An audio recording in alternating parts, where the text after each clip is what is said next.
best one.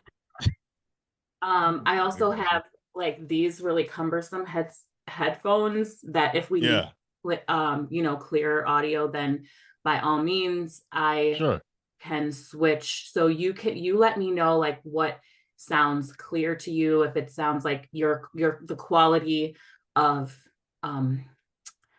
your podcast. I appreciate that. Do.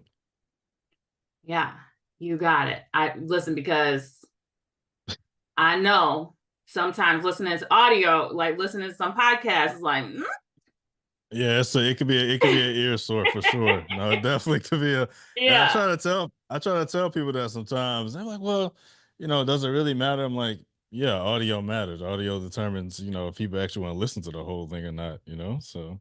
Right, 100%. So do you think it's good? Are we good on your end? Like, I honestly, okay? I think it sounds fine. I also got a way I can process it and edit it if I need to, Okay. but it sounds really good. So, what I tend to do is we just have the conversation and then I'll do like a pre-drop, like I will pre-record what the conversation was about. But I don't know what this conversation is going to be about, right? It's just going to kind of figure it out as we go. But Yeah. I appreciate you taking the time seriously to join. It's been a pleasure to connect with you. And let's see, this is why we fix this thing. First time. Listen. 1 second. Yep, you're good. You're good. Oh, that's never happened. That's never happened at all. I mean, you know what? I'm gonna keep it honest. A lot of times things just happen because of me. Like for some reason, like everybody's like, oh, this never happened. And it's always when it's with me. And I'm not gonna look at it like it's a bad thing. I'm just gonna be like, I don't know. No, that's it. It might be because of you, because my camera has not fell all weekend, but no, it's all good. We're gonna keep it going. But I do appreciate you joining. It's a pleasure to meet with so many people all over the world. It seems like how powerful social media truly is. I'll be honest with you, I did not think anybody was going to take that post very serious.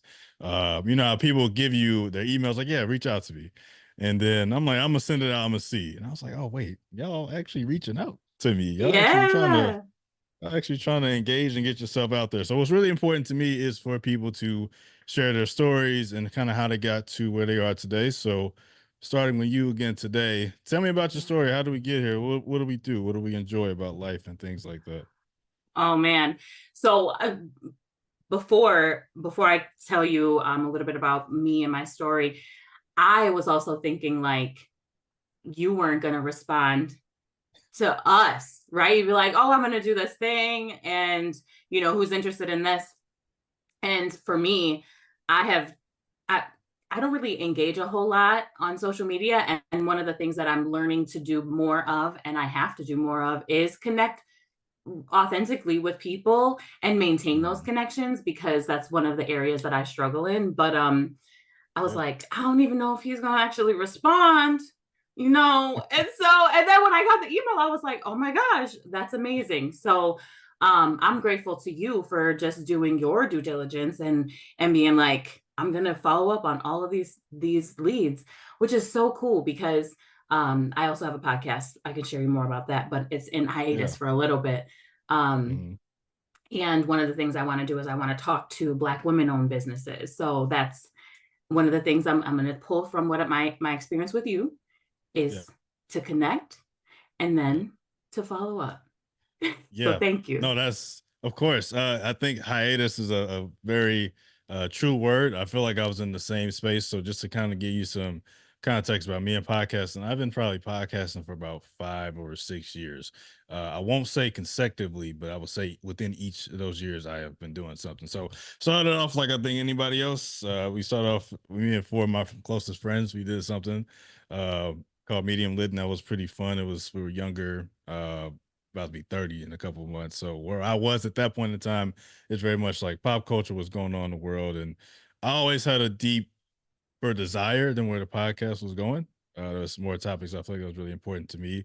So I tried to branch off on my own thing. And long story short, I got to a point in August of this year and I'm like, you know what? I'm done. I don't want to do anything else anymore. And I've interviewed people with other podcasts I've done, but I think truly God talked to me and the end of October, and it's like you should try again. Like that's the only thing I kept hearing was try again. And Mm. I haven't been on Threads. I haven't been in Threads like a year. I got on it like everybody else last year. It's a Yep. new app. I didn't think nothing about it, and yeah, when people start reaching out, I did get a little overwhelmed at first because it was way more than I expected. But I think this is what I think God was telling me to do, is to go back to doing what was so organic, was just to have conversations.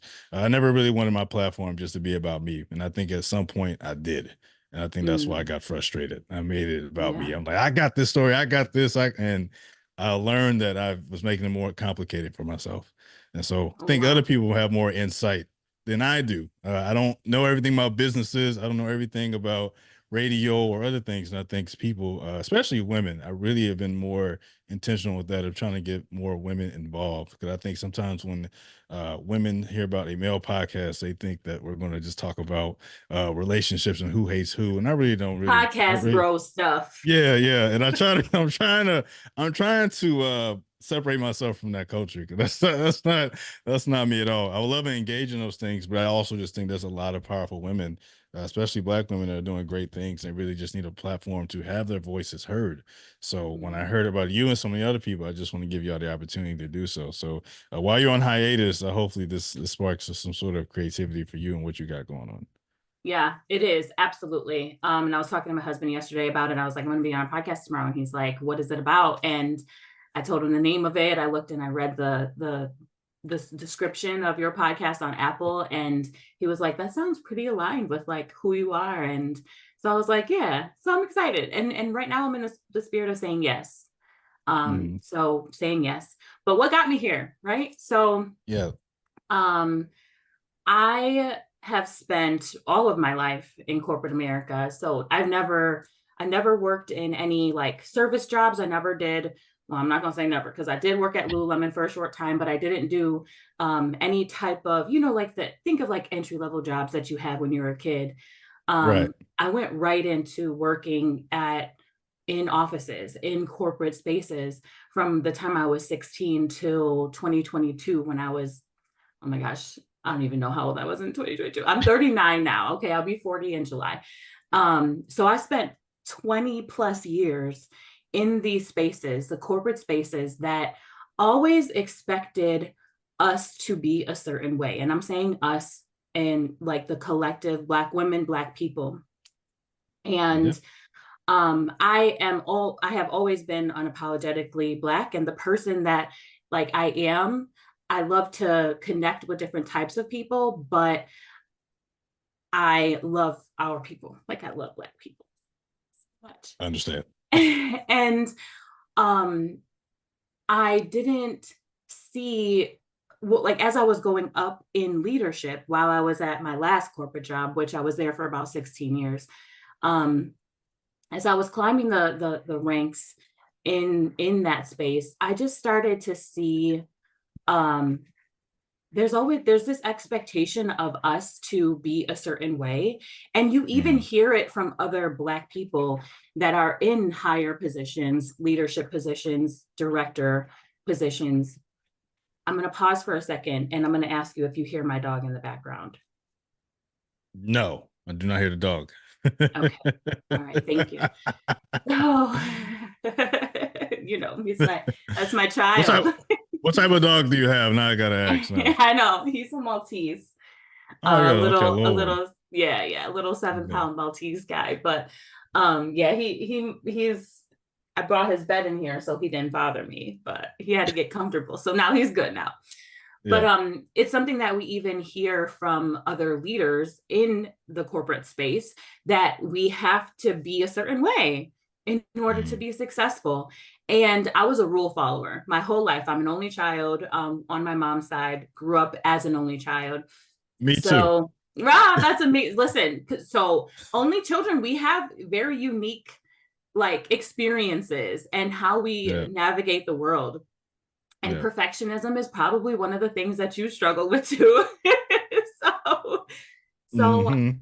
I struggled with like following all the rules and getting things, there being a right way to do things. And so when I'm learning from my mentors and I'm seeing from them like how they're navigating these spaces, that's how I'm going to show up. So I grew up in predominantly white neighborhoods, straightened my hair all the time. Um, you know, just really respectability politics myself, right? Because I Yeah. was like, I have to be this way in order to be taken seriously, in order for people to think that I'm smart, and all of this. And it wasn't until I got into leadership in my role, in my last corporate job, where I started just realizing that I can be so much more effective to people who are coming up behind me, Yeah. and also in my work, if I'm being myself rather than trying to be somebody else. And it took me a while, and I'm still figuring that out. That's the name of my podcast, actually, figuring it out, but it's changing. Um, Okay. yeah, because we're all figuring it out, right? Like Bet. you're 30, I'm almost 40, my husband's 42. Like we're, no matter what age you are, you're always figuring it out. Like Mm. there's never a point where we're like, I got it all figured out, I'm ready to go. Yeah. Like Mm. so um but what I did realize in that period of my life was that I needed to be more of myself so that I could give other people the permission to be themselves. Yeah. And then I started to see more success. Mm. I started to just be more confident going into meetings and speaking up, because there was a part of me that perfectionism meant that I'm not going to say what I need to say in this space, because if I can't say it perfectly, or if I say it and somebody is mad at me, right, then there's this people pleasing aspect of it, then Yep. I'm going to be looked at like I'm not going to be good enough, and people aren't going to want to work with me, and I'm not going to be, my name is not going to be spoken up in these spaces. So I just started allowing myself to be, and that meant me being, a little louder than socially acceptable, because naturally I'm loud. I'm an introvert, but when I'm around people who are my people, like I'm loud, I laugh loud. I just like to have fun with the Yeah. people who like make my heart feel like home.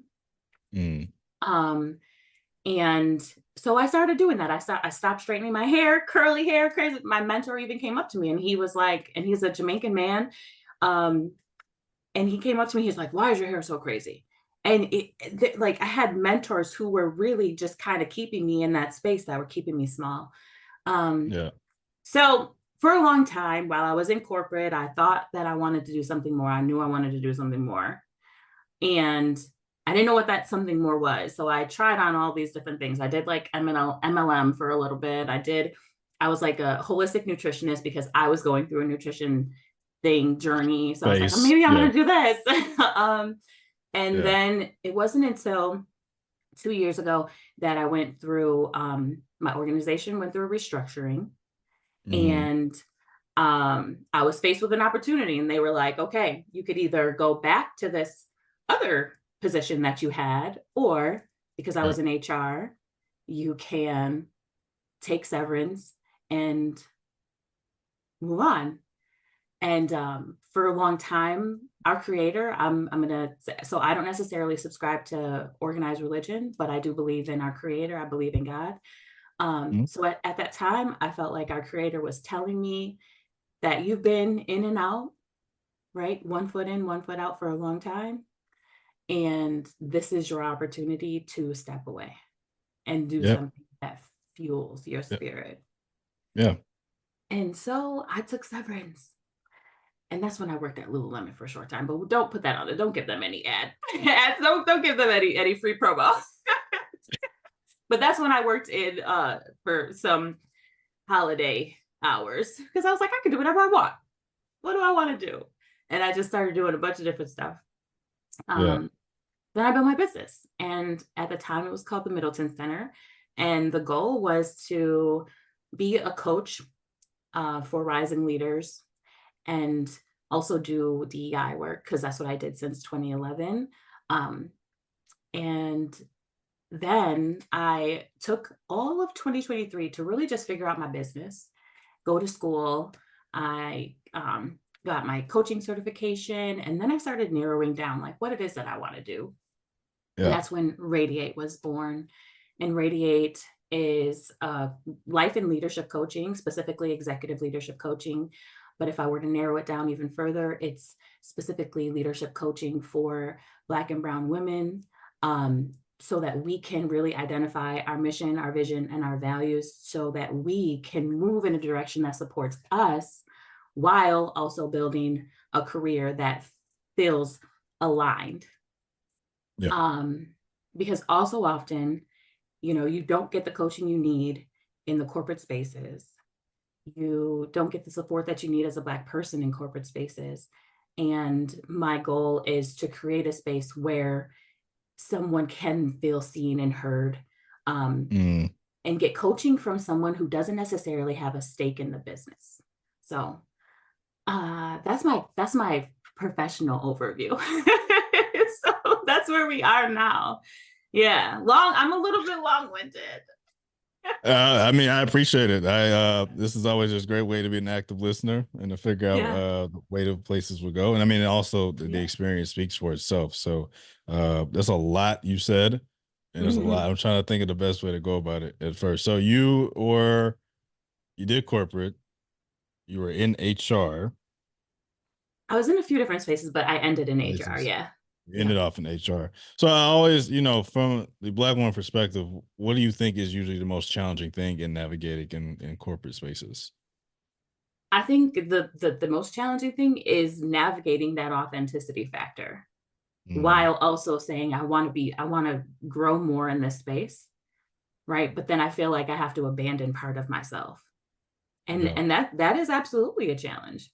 And Mm, you hear it all the time. We got a code switch, where we have to be a different version of ourselves, right? Like you get in the car and then you could like or you get in the parking lot, you got to zip up and be like, okay, you know, yeah. right? And Yeah. then you get out and then you could just like take a sigh of relief, like, oh, okay, that's over. But Yeah. like splitting ourselves, that's so uncomfortable. Yeah. That's so uncomfortable. I don't want to have to do that. And I Yeah. don't want people to have to do that. But then the other side of it is we have to quit perpetuating the idea that we have to do that. So if we're in leadership spaces, you know, you gotta be able to see people who are showing up as their authentic selves so that you could be like, okay, yeah, I could do this, you Yeah. know? Yeah. And as a supervisor, so when I was a supervisor for a long part of my career, during that time, my team, I would tell them all the time, like I want them to be who they are. And Yeah. even in interview preparation, I'd be like, what should I say if someone asked me this question? What would you say when someone asks you this question?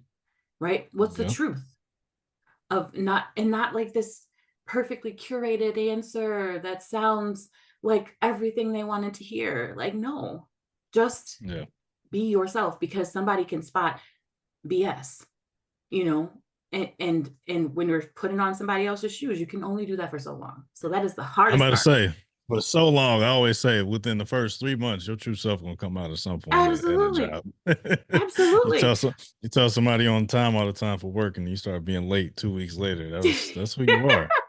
That's not changing. Absolutely. Listen, I can't be on time for anything. My husband knows. Like I could be on time for a virtual event, but person I struggle. But that is absolute facts. That is Yeah. absolute facts. And we have to create spaces for us to be able to be that version of ourselves, be the most authentic version of ourselves. And I think that organizations are at a detriment when they don't do that because they're not benefiting from the value that different cultural groups will be able to provide to their organization. When somebody is always guarding themselves and always code switching and speaking in a way that doesn't suit themselves, that like who they are, they're never going to give you their best because they're always going to be pretending to be something that they're not.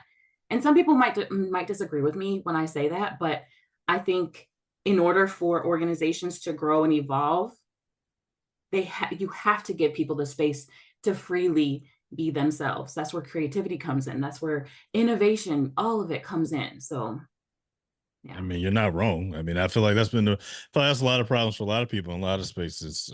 We emphasize the term diversity, and then we make it a monolith when it comes to identity, values, and words. So Mm-hmm. I always think that's always been a big issue. We're in two different sectors. I'm in the education sector, so that's always been a big thing that I've noticed is that Mm-hmm. we want representation, but we don't necessarily know what that means in the sense of allowing that person to be themselves. I got to that point maybe 2 years ago where I just stopped caring.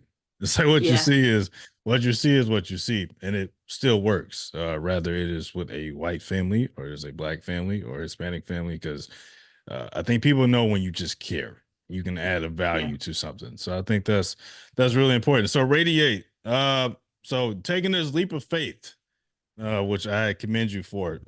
Thank you. Tell me the process through that. I know to get here, there's usually moments of adversity and doubts. How do we best navigate through those spaces? Oh man, yeah, adversity and doubt, and I'm gonna be honest, it happens actively, right? It's not Yeah, something that I have, um, you know, moved beyond because I just sitting down having a goals conversation with my husband last night, and um, there are things that I'm still doing that are holding me back. So, and a lot of it is self doubt because growing up as a perfectionist, growing up in the corporate space, what I've realized is if you've lived in the corporate space for so long, your whole life, you are always uh, I struggle. I'm not gonna say everybody. I struggle with saying, am I good enough to get to that next level? And yeah, I almost lived within the parameters of what they allowed for me at that time. So now I'm like, oh man, the sky's the limit. So mm, um I was always able to grow within what they kept for me, the space that they kept for me. And now I have to step out, and it's so scary. I have to connect with people that I don't know. I'm talking to you, right? I don't know you, right? I don't know there. no, So, but I have to put myself out there in spaces that I otherwise would not have. But when I'm in the corporate world, I was able to, oh, this opportunity, I could apply for this opportunity within the organization, and I did it so comfortably because it was what I had always known. Now I'm entering the unknown, yeah, and it's been so scary. mm, So how have I been navigating it? One step at a time, one opportunity at a time. I feel like I've been saying yes a lot more, yeah, and just going into situations and being like, okay, I'm here because I'm capable, right? And yeah, I have to lean back on the skills that I have accumulated over the course of my career. Um, but it's not easy. It's not easy because now I have to tell people that I'm what I have is valuable to you. What I yeah, have is something that's going to solve a problem for you. And rejection as a only child perfectionist is hard, right? yeah. I feel So like this is going to turn into a therapy session. oh my, but you know what? Listen, I'm gonna be honest. I am a coach, and Yeah, coaching and therapy, like they ride this line, like they're I do. parallel, right? Yeah, So I find myself often in conversations with my clients where it's like we butt up against that line a little bit. You know, yeah, we don't pass it, but in order for you to know where you are going, you have to understand where you came from and why it is, so prevalent in your mind, and then you can move figure it forward, out. right? Use it Yeah, to create some plans to move forward. So yeah. it is all the stuff we experience as only children growing up, it affects us now so bad. Yeah, it never stops. Yeah. Yeah, so I think a little about me if you didn't know. I'm actually en route to be a therapist. I got about a year Oh, left. So amazing. it's always when I talk to my clients, I can say that weirdly. When I talk to my clients, I always feel there's parts of me in their conversations of what they share. Because I think people don't really understand the pressures that only children typically face, and it doesn't just go away because you get Hmm. older or you have friends. Because a lot of it, everything is on you. When you have siblings, there's usually one sibling that does outstanding. There's always one that is the mess up, quote unquote. When you're the only child, it is just you. You Yeah. either are going to be the golden standard or you're going to be what not to be. It's kind I of mean, hard but to, listen, and when you're the golden standard, yeah, there's going to be a point where you're like, I yeah. don't want to do this anymore. Yeah, that was It's, me. oh, I don't want to do this anymore. Yeah, Like, let me yeah, just be free. yeah. That's what got me out of. I think that's what got me out of the state of perfectionism. I think probably I'll say about 2 3 years ago. That's when it really like clicked for me. I was like, you are going to make mistakes. Hopefully, they're not costly. But also, how do you learn if you don't make them or try to Yeah. do something? And if it works out, great. If it doesn't, you try. If you get opportunities to do it again or do something else, you know what to do the next time. So no, I think that makes a lot of sense. And it's really great to hear that you took that leap of faith. I really don't think most people would have done that. I think most Yeah. people would have still in the place of comfort because the unknown is scary. You have no idea. I had no idea what 2 weeks ago was going to look like for me. I have no issue having conversations with people I don't know, but also my other mind goes sometimes where this could be a really bad thing. I still have to interview this person for a period of time. And then I kind of feel obligated to still put it out.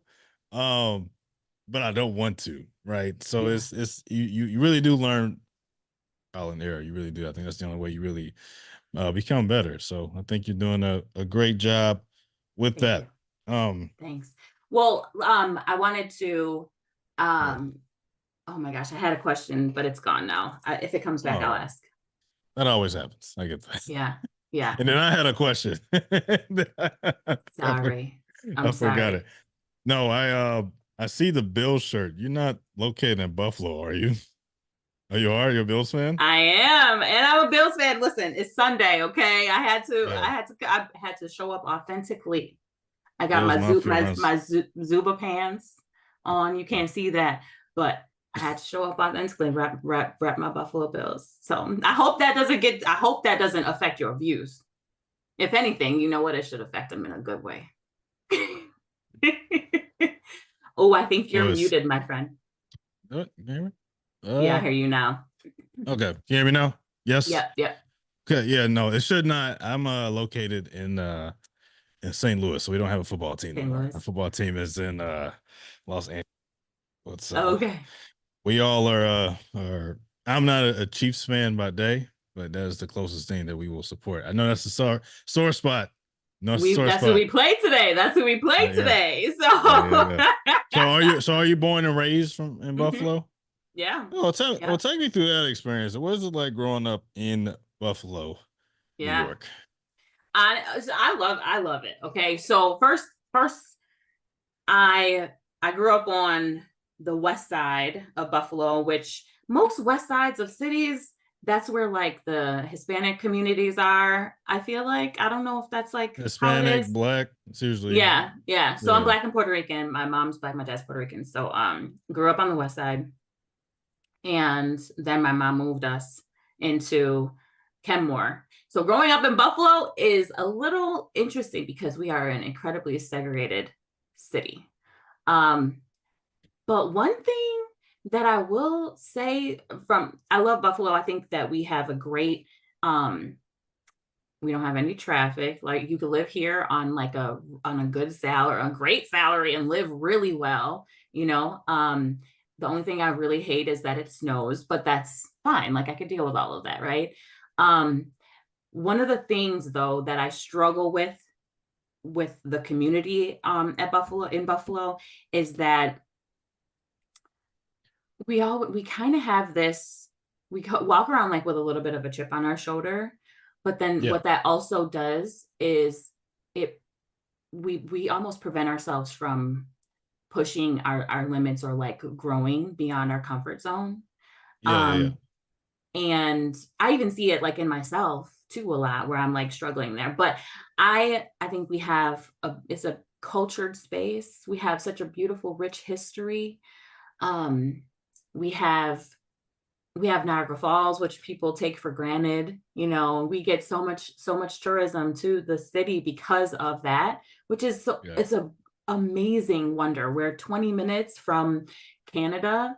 Um, the seasons, oh my gosh, like I love so much about Buffalo. The only thing that I ever feel like we could do better at is growing beyond our comfort zones. Um, Yeah. I want so badly for us to do that. And even for me, because I look at my husband and he's from Chicago, and Okay. he there's no that you can tell him that's going to ever stop him from doing what it is that he wants to do. Chicago mentality. Absolutely. Right? Like Yeah. grind out. And I love that. Like I love his work ethic. I love how hard he like just goes for what he believes in. Yeah. And I look at myself and I'm like, shoot, you know, I could give me some of that, you know, give me some of Mhm. that. And our friend group, you know, we have a lot of his friend group from college. They decided to stay in Buffalo. And that's something Okay. that they see too. They see it where it's like you, you know, you don't you don't push yourself. We don't push ourselves. And I love Buffalo. So anybody who listening to this thinks that I'm speaking down on our city or anything, I am not. I am absolutely not. I want us to just She be is not. better. I Yeah. just want us to be better. I just want us to grow past the difficult spaces because, like, look at our football team, for example, right? We go 4 years to the Super Bowl, and we don't win. You know, Don't win. it's kind of like then we look at that and we're always holding on to that former version of ourselves. We're Yeah. like, oh, nobody circles the wagons like the Bills, right? And we're like, but do they, right now, Yeah. are we? Right? So we're always kind of referring back to a former version or glory days of ourselves or the Hmm. glory era. And Yeah. I want us to see more. Past that. Yeah. I want us to see past that, even though I think about it all the time too. I'm like, you know, Well, that like lead, well, that leads me to my next question then. So what does your future outlook look like? Like it sounds like that look like for you, for your me, life. Yeah. oh my gosh, it's so exciting. It's so I literally feel everything with my whole spirit. Um, so when I think about what the future looks like for my husband, for me, for our businesses, it's it's affecting change in the most beautiful way, touching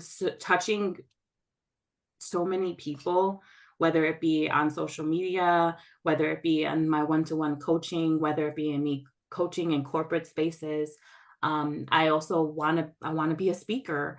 I want to be able to speak with students, right? To show them if we could support them earlier in their careers, so then they don't necessarily even have to go down the path that we did of trying to be maybe who we're not. I would love that. So the vision for Radiate is that I am working with corporations, I'm working one to one, I'm working with schools, um, I'm speaking at in spaces, whether that be specifically to Black and Brown people, or I'm speaking in spaces about DEI and the importance of it. And I know that might be under attack right now, who knows, but that's what I want to do. And the vision um, is to just create a space where people can show up as their most authentic selves. They can show up as their most authentic selves unapologetically. Um, and so that my husband and I, we can live our most authentic selves. We can live our reality because we don't do this for nothing, right? I want to create a space where we can decide what our days look like because freedom is my number 4 value. when I think of my top 5 values. And I'm doing this to create freedom for us too. So that's in short of it, that's what it is. The four values. My core values? Yeah, you said you had five values. You said freedom is number four. What's the other four? Yeah. So authenticity is number 1, integrity, growth, and joy. Oh wow. So those are mine. Yeah. And I keep them on my lock screen on my phone. And that's one of the things I do in my business, right? I help support my clients in identifying what their top 5 values are, because it's like your guidepost, that's your lighthouse. And I like to speak in analogies. That's kind of how I, go through life. But it is literally your light post is going to make you know that you're on the right track, you're on the right path. And once you get off, like for a long time, my corporate job was aligned, values going in the in the same direction. But then there was a point where everything they started kind of going a little left. And I had to make a decision for myself, looking at what my values are at the time and saying, like, is this where I want to be? Is it aligned with who I am and what I want to do in the world? And if it's not, then I had to make a hard decision. And they made it easy for me. But your values keep you on the right track. So those are mine. Do you know what your top 5 values are? If you could think You're about them. mad. You're making me think. You're making Mm-hmm. me think. Freedom is always on there. I cannot tell Mm-hmm. you where. Um, Respect is on there too. I would like to say respect is number one. I will say kindness is number three. Uh, Dang, that's a good question. Mm-hmm. I've I've never thought about that. Yeah, respect, kindness, joy, service, and creativity. I think that'd be Love my that. five. Yeah. Amazing. So what I could do for you is after we get off here, I'll send you just like a little values clarification. Like it's just like a couple pages Sure. that you can. So what I do is I'll be like, okay, 10 minutes, go through the full list, circle every single one that resonates with you. Then 5 minutes, go through and cross off, you know, not cross off, circle the next ones that Yeah. like resonate, and 2 minutes, and then 1 minute, right? Get down to your 5. Oh, So wow. then by the time, you go through it, because there's so many, and even my list isn't an all encompassing list, but there's so many. And then, you can kind of see, okay, yeah, it matters to me to have creativity, or like to creativity matters to me, but this other thing, you have to make a hard decision, right? Like this other Mhm. thing is probably more important to me. Spirituality is important to me, and you say you have spirituality and religion on there, right? Which one you have to find the one that matters most.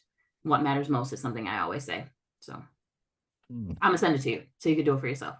I appreciate that. 'Cause now you really got me thinking. Like Yeah, genuinely, like I'm sitting yeah. there thinking about that. I do have another question for you. I feel like it's very important. I like to Mhm. ask all my guests is what do you think makes you human? Or what does being human mean to you? I'm sorry. I gotta let it resonate a little bit. Let it resonate. That's good.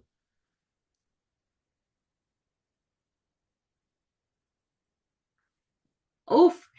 So spirituality is up there for me, right? It's not one of my Mhm. top 5, but spirituality is one of the things.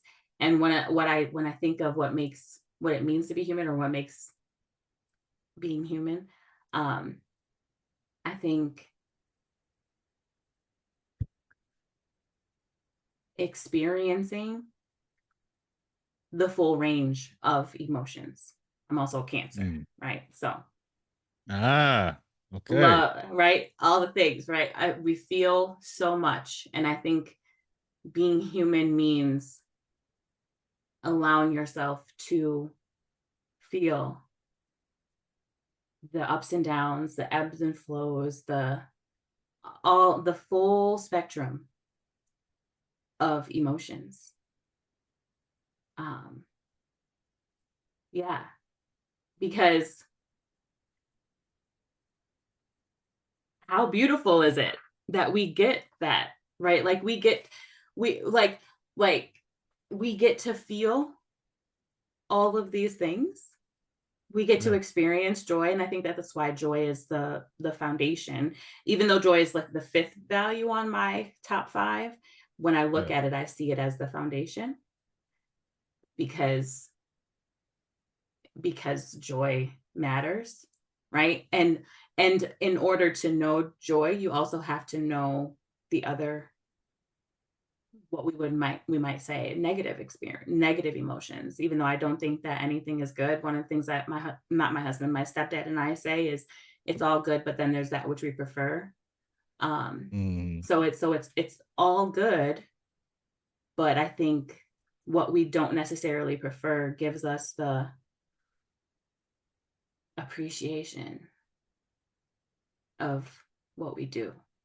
And we're unique beings that we get to experience the range of it. So that's what it is to me. I hope that yeah, makes sense.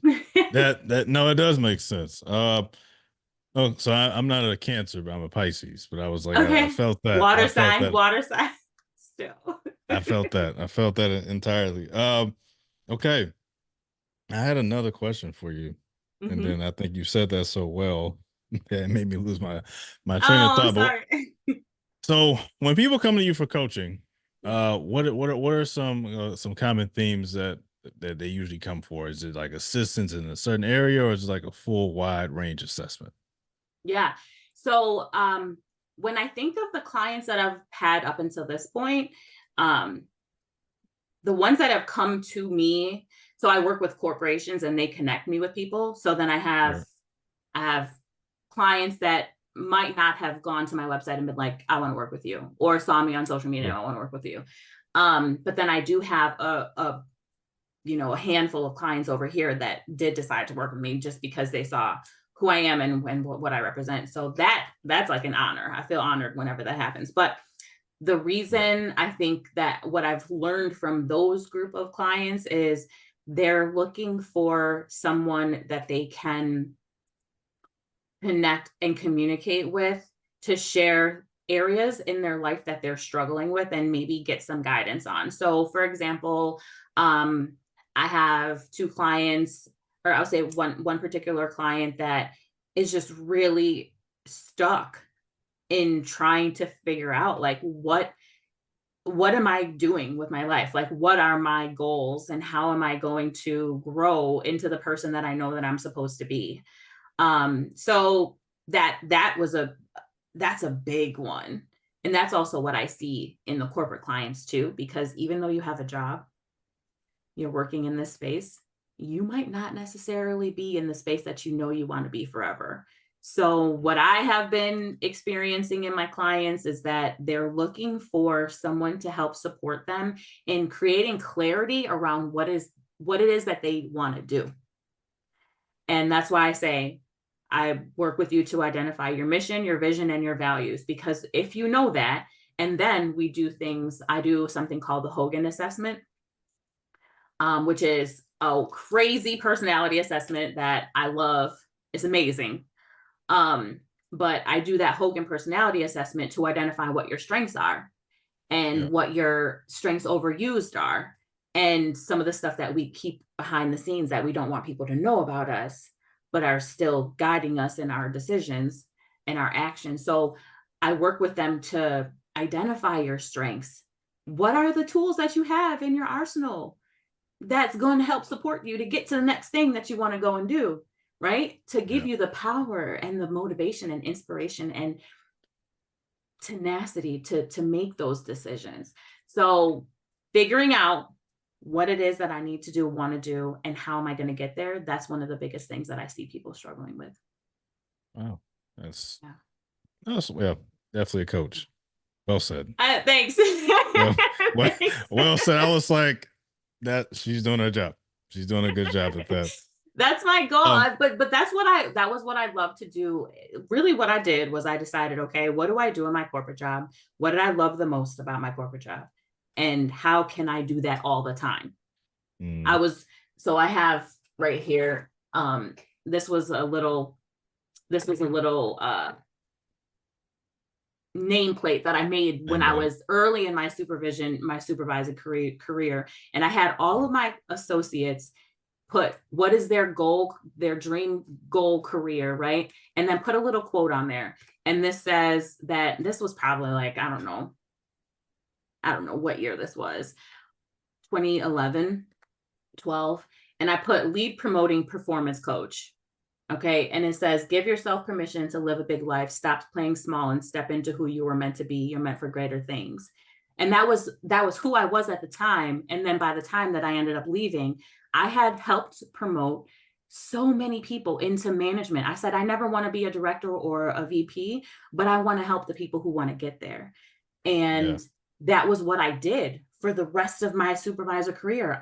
My focus was, I want to help get people to where they want to be and help you get promoted. And that's my goal as a coach now. Like, how can I get you to where it is that you want to be? And I'm not doing it. I'm just the space holder. I'm just here to help flush the ideas through, give you the motivation and inspiration and the sounding board to talk through it. And then you go and you run. Yeah. So. Yeah. Doing your job like a coach. That's what it sounds. That's what that's my goal. I keep goal. going back to. Oh, well, so you say you wrote that, you said like 11 years ago. Did you say that 11 years ago? Yeah. So 2011, when I first got into supervision. Wow. And then from there, I ended up having some college interns, and they, my career, progressed into different spaces where I could be more of service to rising leaders, which I say that's like my goal. Rising leaders. I want to support rising leaders in getting to the next step. Okay, no, I love it. I think you're on the right mark. My final for you, because you just helped me spark my final question. What? Oh, say it again. I can't hear you. I don't know why Ashley it keeps today. going out. It keeps What would going Ashley out of. What? That's weird. Yeah. Come on Okay. now. Sorry. Okay. What would Ashley today tell somebody that is a younger Ashley, like 20 years ago? Like, what would the Ashley today tell somebody who's younger about progressing in life and things like that? Or what would you tell yourself now that you would have told your younger self? That's a better question. I like that one better. Oh my goodness. I say this all the time because my client is just a former version of me. Yeah. My ideal client is just a former version of me. And I'm not cheating if I say this, but this is what I would also tell a former version of Ashley is to give yourself permission to live that big life. Stop playing small, but that's also what I would tell current version of Ashley. Like, it's okay for the former version, I would clear it up a little bit and just say, it's okay to be who you are. It is okay to be who you are. Like, you don't ever have to shapeshift yourself into different positions in order for people to like or love or work with you. Right. And maybe that is the core tenet of my business that I'm really as I'm hearing myself, in the conversations. I say that often is it is okay to be who you are. And if you don't know who that is right now, that's okay too, because over time you're going to learn more about that. But like, allow yourself to just feel what are the spaces that you feel the most like you in, and get closer to those spaces. That can be if you don't have your values defined, right? That can be your identifier. Like, am I allowed to be myself in this current space? If not, then you need to go to a space where you can, and those spaces teach you too, right? The spaces where maybe you feel like you can't be your fullest self, that teaches you too. So take what you can, right? One thing I'd say a whole lot of stuff is like, take what you need, spit out the seeds, right? It might not be your forever, but like, learn what you need to learn from the space and the current version of the current environment that you're in. And then keep feeling, what does this feel like home for me? Does this feel like I can be myself? Because who you are is perfect. Who you are is perfect. Sounds so cliche, but it is. So, yeah. I love that. That is Thank simply you. amazing. Thank you. I appreciate that, and I appreciate you taking the time. For those who can find you on social media, where can they find you at? Yeah. So Instagram, you can find me two places at Ashleyshontae. That is the space that I'm a little bit more active with on Instagram, or Radiate Coaching, RADI8 Coaching, for Instagram and LinkedIn, TikTok, YouTube. My goal is to get all of those spaces popping. Okay. Yeah. But all of the handles are the same. It's going to be Radiate Coaching. And then my website is radiatecoaching.com. .com. Yeah. I think you forgot Threads. I think so. Maybe. Oh, Threads, Ashley Shantae. So isn't Threads the same as Instagram? Kinda. Yeah. Some So, people don't connect their Instagrams, but yes, mm, It's the Instagram yeah. Twitter. Yes. Okay. Well, so Threads would be also Ashley Shantae. So Okay. ASHLEYSHONTEA. Yeah, no, I'm pushing Threads a little bit more because that's how I'm meeting Yeah. all these great people is Yeah. through Threads. And So there's also Blue Sky too, which Blue I'm Sky. trying to figure out. I haven't figured that out yet. I haven't gotten there I yet. So I'm gonna I stick with Threads right now. I'm done. Yeah. Focus on what I learned alone is when you try to get your hands in too many pots, The salad. you're gonna it's not right now, that's not important. But Blue Sky's Yeah. there, it will still be there. Yeah. I mean, I said Threads and Instagram only and TikTok. That's it. Other than that, Yeah. I don't care. Nope. 'Cause there's gonna be another Oh app yeah. next week. Right. I gotta follow you on TikTok though, because I am very active on TikTok. I'm more active on TikTok than I am anywhere else, just because I don't know. I just love it. Love that Yeah. space. So yeah. Okay. Let me close out real quick. For those who are listening, make sure to subscribe to the pod on your favorite audio platform. Please check out Ashley's great stuff. It sounds like she has a lot of great things going on, especially for those who need coaching. And as always, I appreciate you all. Until next time, peace. Oh, let me close this out.